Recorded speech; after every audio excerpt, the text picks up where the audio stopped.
ध्येय टीवी के daily MCQ कार्यक्रम में आप सबका हार्दिक स्वागत है। जैसा कि आप सबको पता है कि हम प्रतिदिन आईएएस, पीसीएस और अन्य परीक्षाओं के बहुविकल्पीय प्रश्नों और उसके उत्तर और व्याख्या पर चर्चा करते हैं और इसी कड़ी में आज हम फिर से हाजिर हैं 7 प्रश्न लेकर।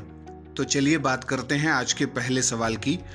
निम्नलिखित में से किस देश ने हाल ही में एलजीबीटी समुदाय के कन्वर्जन थेरेपी पर प्रतिबंध लगाने के लिए कानून बनाने की शुरुआत संसद में की है?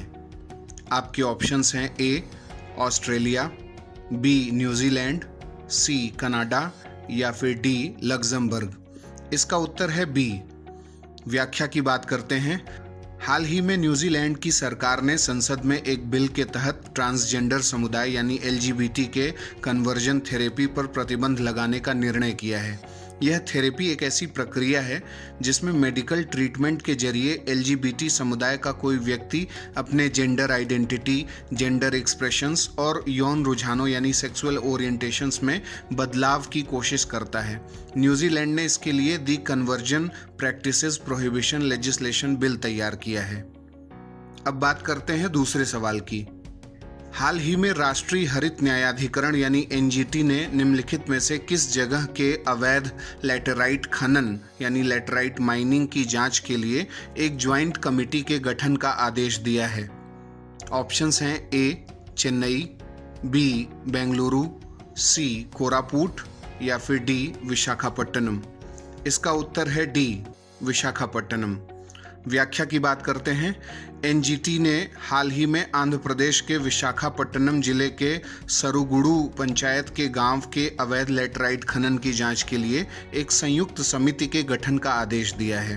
राष्ट्रीय हरित न्यायाधिकरण को एनजीटी एक्ट 2010 के तहत ऐसे आदेश जारी करने की शक्ति प्राप्त है। अब बात करते हैं तीसरे सवाल की। हाल ही में पूर्वोत्तर भारत के किस राज्य में स्थानीय आदिवासियों और अन्य नागरिकों द्वारा 7 दिनों तक चलने वाला ट्राइबल फेस्टिवल खर्ची पूजा का आयोजन किया गया? आपके ऑप्शंस हैं ए मेघालय, बी असम, सी मणिपुर और डी त्रिपुरा। इसका उत्तर है डी। व्याख्या की बात करते हैं। खर्ची पूजा समस्त त्रिपुरा वासियों द्वारा मनाया जाने वाला पर्व है। खर्ची पूजा में जिन 14 देवी देवताओं की पूजा की जाती है उनके नाम हर, उमा, हरि, माँ, वाणी, कुमार, गणम्मा, विधि, पृथ्वी, समुद्र, गंगा, शिखी, काम और हिमाद्री हैं। इन देवताओं की पूर्ण मूर्तियां नहीं हैं, केवल सिर की मूर्तियां हैं और इनमें 11 मूर्तियां अष्टधातु की हैं और शेष 3 मूर्तियां सोने की हैं। अब बात करते हैं चौथे सवाल की। G20 के संबंध में निम्नलिखित कथनों पर विचार कीजिए। पहला, G20 के संस्कृति मंत्रियों की बैठक हाल ही में जर्मनी में आयोजित की गई है। दूसरा, वर्तमान समय में G20 का अध्यक्ष इटली है। उपरोक्त में से कौन सा या से कथन सत्य हैं? ए केवल एक, बी केवल 2, सी 1 और 2 दोनों या फिर डी न तो एक न ही 2। इसका उत्तर है बी। व्याख्या की बात करते हैं। G20 के संस्कृति मंत्रियों की बैठक इटली में आयोजित की गई है, न कि जर्मनी में। G20 20 देशों का एक समूह है जिसकी बैठक हर साल अलग अलग देशों में आयोजित की जाती है। इसका कोई स्थायी सचिवालय नहीं है, न कोई परमानेंट स्टाफ है।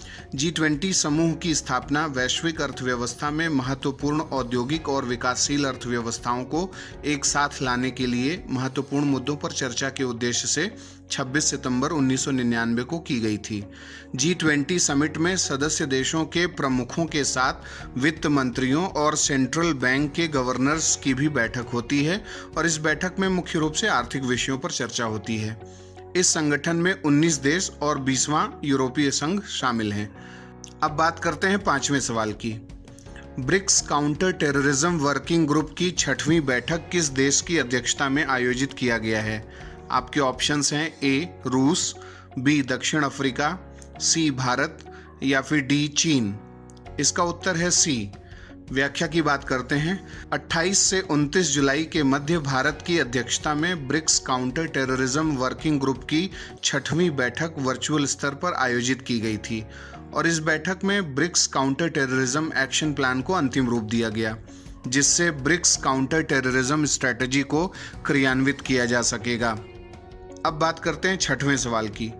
हाल ही में भारत के किस टाइगर रिजर्व को सर्वश्रेष्ठ प्रबंधन के लिए अर्थ गार्जियन श्रेणी में नेटवेस्ट ग्रुप अर्थ हीरोज का पुरस्कार दिया गया है? आपके ऑप्शंस हैं A Corbett tiger reserve, B Bandipur tiger reserve, C Pench tiger reserve या फिर डी सतपुड़ा टाइगर रिजर्व। इसका उत्तर है डी यानी सतपुड़ा टाइगर रिजर्व। व्याख्या की बात करते हैं। हाल ही में यह पुरस्कार सतपुड़ा टाइगर रिजर्व को मिला है। कुछ ही समय पहले सतपुड़ा टाइगर रिजर्व को यूनेस्को की विश्व धरोहर की टेंटेटिव लिस्ट में भी शामिल किया गया है। होशंगाबाद जिले में 2130 वर्ग किलोमीटर में फैला Satpura tiger reserve Deccan bio geographic क्षेत्र का हिस्सा है और बाघों की उपस्थिति और उनके प्रजनन क्षेत्र के रूप में सतपुड़ा नेशनल पार्क भी प्रसिद्ध है। हिमालय क्षेत्र में पाई जाने वाली वनस्पतियों में 26 प्रजातियां और नीलगिरी के वनों में पाई जाने वाली 42 प्रजातियां सतपुड़ा वन क्षेत्र में ही पाई जाती हैं। यहाँ अकाई वट, जंगली चमेली जैसी वनस्पतियां हैं जो अन्य कोई स्थान में नहीं पाई जाती। दुनिया की सबसे छोटी बिल्ली rusty cat Satpura tiger reserve में ही पाई जाती है। इसके साथ ही यह भी जानना जरूरी है कि भारतीय विशालकाय गिलहरी यानी इंडियन जाइंट स्क्विरल, जिसे नन्ही गिलहरी के नाम से सतपुड़ा टाइगर रिजर्व में जाना गया है, उसे इस बाघ आरक्षित क्षेत्र का शुभंकर भी बनाया गया है। दरअसल हाल के समय में इस टाइगर रिजर्व में इस गिलहरी की संख्या बढ़ी है। और अब बारी है आज के 7वें और अंतिम सवाल की। हाल ही में भारत ने ऑक्सीजन एक्सप्रेस ट्रेन से किस देश को लिक्विड मेडिकल ऑक्सीजन भेजा है? आपके ऑप्शंस हैं ए नेपाल, बी भूटान, सी बांग्लादेश और डी म्यांमार। इसका उत्तर है सी। व्याख्या की बात करते हैं। चक्रधरपुर मंडल के टाटानगर से बांग्लादेश के बेनापोल के लिए चौथी ऑक्सीजन एक्सप्रेस हाल ही में भेजी गई है। ट्रेन 10 कंटेनरों में 200 टन लिक्विड मेडिकल ऑक्सीजन लेकर टाटानगर यानी भारत से रवाना हुई। लिक्विड मेडिकल ऑक्सीजन की समान मात्रा वाली पहली, दूसरी और तीसरी ऑक्सीजन एक्सप्रेस ट्रेनें पहले ही बांग्लादेश के बेनापोल इंडिया से पहुंच चुकी हैं, जो टाटानगर से 24 जुलाई, 27 जुलाई और 29 जुलाई को कोविड प्रभावित रोगियों के इलाज के लिए रवाना हुई हैं। तो ये था आज का हमारा डेली एमसीक्यू प्रोग्राम। इसके बारे में आपको जानकारी कैसी लगी, प्रश्न के प्रकृति कैसी लगी, ये आप हमें कमेंट बॉक्स में बता सकते हैं और जल्द ही हम दूसरे प्रोग्राम के साथ हाजिर होंगे। तब तक के लिए धन्यवाद।